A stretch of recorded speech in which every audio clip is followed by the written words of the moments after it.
So this is a lot of conceptual artwork that was done for a scene in the screenplay which originally opened the movie. It was called the Lucky Strike scene, and the Lucky Strike was a mining operation, and they'd had a critical reactor meltdown, and the Lewis and Clark had to turn up and kind of rescue a miner from this small planetoid.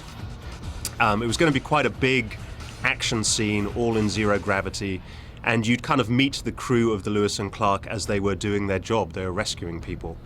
We storyboarded it all. We did a lot of quite advanced conceptual work on it, and then ultimately we cut it out of the picture. And we cut it for two reasons.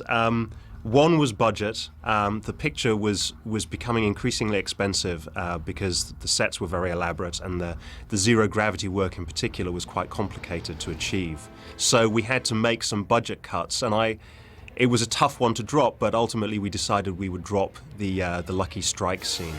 And also creatively, once we'd cut that, I took a lot of the material from this scene and then incorporated it in the body of the picture we made. A lot of the way the Lucky Strike looks in kind of freezing zero gravity, ice crystals, everything being covered in ice, and you kind of see that imagery when our team explore the event horizon for the first time. And also the big rescue scene, which is in zero gravity, of a miner called Jack at the Lucky Strike. We actually took that and we used that scene with Justin in the body of the picture when he's thrown out of the airlock of the event horizon and Miller rescues him.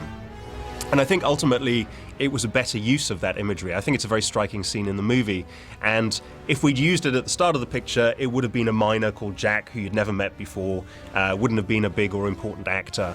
I think using that scene with all the blood and the freezing and all the terrible things that happens to Justin with the blood coming out of his eyes, it just has a much greater dramatic impact because it's happening to a character that you've spent, an hour of the picture learning to like and love and care for.